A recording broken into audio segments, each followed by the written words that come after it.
Caitlyn Jenner is running to become the governor of California in the race to recall Gavin Newsom. And she did her first interview, her first major interview since she's launched her campaign, which, by the way, if you're wondering what party she's running as Republican, obviously. And who is running her campaign? Why, none other than Donald Trump's former campaign manager, Brad Parscale. The guy who had a complete meltdown at his home, and the cops came and he was tackled to the floor in his skivvies, and it was all caught on camera. But anyway, so Caitlyn Jenner's first interview since launching her campaign was with Sean Hannity. And here is what she had to say in that interview with Hannity. California. My friends are leaving California. Actually, were at my hangar. The guy across right over from me, he was packing up his hangar. I said, "Where are you going?" And he says, "I'm moving to Sedona, Arizona. I can't take it here anymore. I can't walk down the streets and see the homeless." I don't want to leave. Okay, either I stay and fight or I get out of here. So there's Caitlyn Jenner in her first appearance since her first TV appearance, I should say, her first major TV appearance since launching her campaign to run as the governor of California in the recall of Gavin Newsom. And her major concern, the reason she's running ostensibly, is because the guy who owns her hangar left California for Arizona. And the reason he left is because he saw homeless people. And she needs to stay and fight, I guess, for the hangar owners out there in California.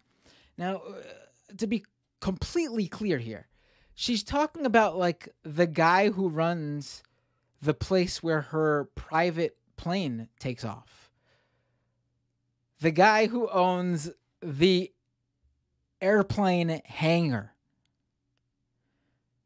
She has been thrust into this position to run because she's got to fight for people like that.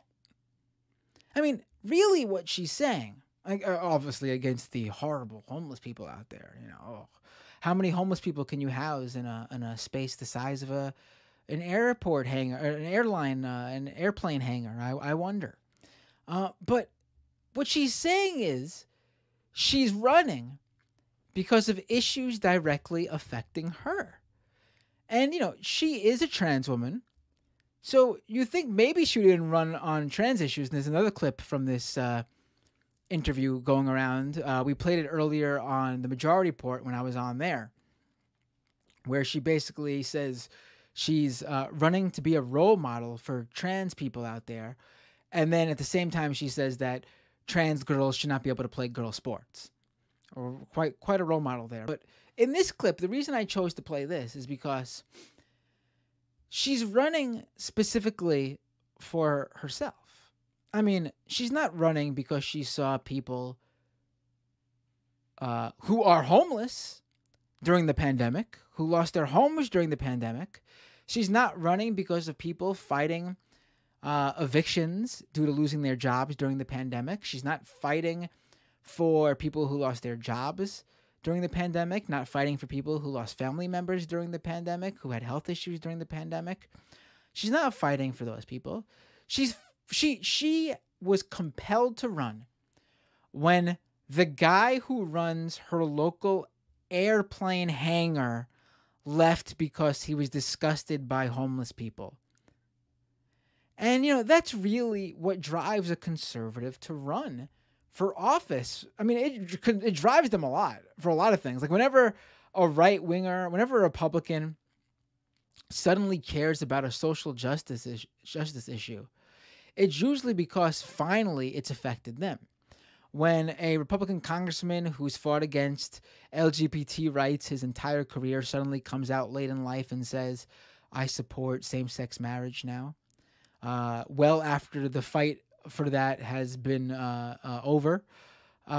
It's because 99.999% of the time, a family member, usually someone very close to them, like a parent or a son or daughter, has come out as a member of the LGBT community.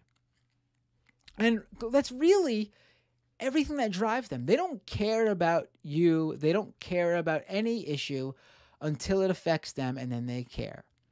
And, Caitlyn Jenner, I showed this one clip.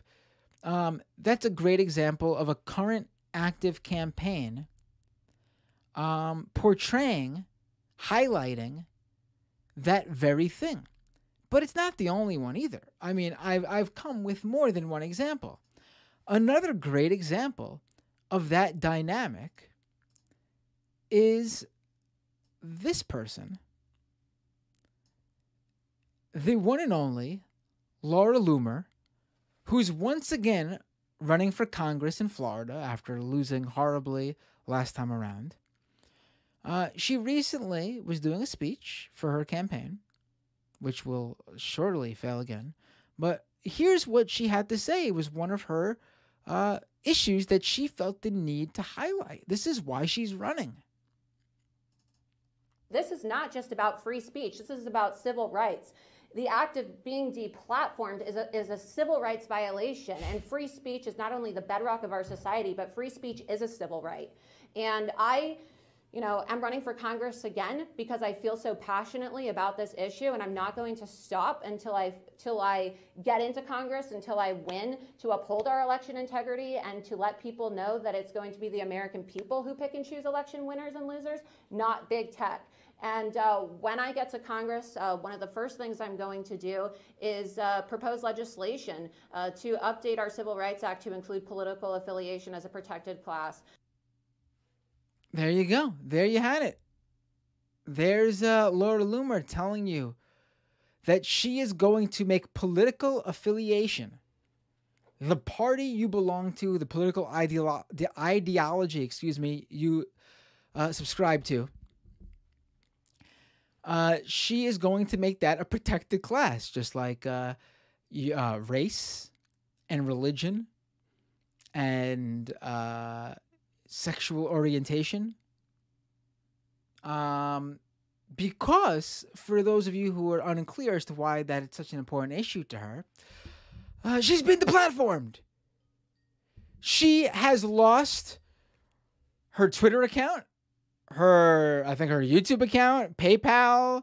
A bunch of platforms have given her to the boot for her viewpoints that broke their policy guidelines. And when I mean viewpoints, I mean calls to violence, saying horrible, bigoted things about actual marginalized, protected groups, like people of a certain race or religion, black and brown people, Muslims, particularly when it comes to Laura Loomer. So, yeah, I mean, once again, we see that when it comes down to it, what matters to these right-wingers, it's me. It's all about the individual. Really shouldn't be a surprise, but it's amazing to see complete political campaigns, complete, their lives, by the way, being, put into these campaigns, them fundraising and people donating on basically a platform that is, this happened to me, I'm running for office to better me. Here's the thing about that Laura Loomer clip too. Like, the reason political affiliation, like she said, isn't a protected class is because it doesn't need to be. No one is discriminated against because of their political affiliation. First of all, you don't wear your political affiliation on your sleeve. Like, you could simply not, you can simply go through life, go to businesses, and your political affiliation does not come up. It's not like you sit down at a table and someone goes at a restaurant and like the waitress goes like, you look like a Republican. you look like a Democrat. We don't serve you here. No, it doesn't happen. Doesn't happen. And second of all, she wasn't discriminated against for her political affiliation. She was discriminated against, i.e., fairly booted from a private platform for breaking their guidelines, terms of service, and or policies. She said something horribly bigoted or insightful against a group of people or a specific person, and that platform took action against her for that. So, yeah. Have fun, Laura Loomer. Keep on doing your thing, getting your name out there. I always enjoy hearing good old Loomer in the headlines because it's always something over the top and funny. Like that time she went on Alex Jones' show and cried about being deplatformed and how it ruined her life. And Alex Jones was like, "Whoa, lady, you gotta calm down. This is even too over the top for me."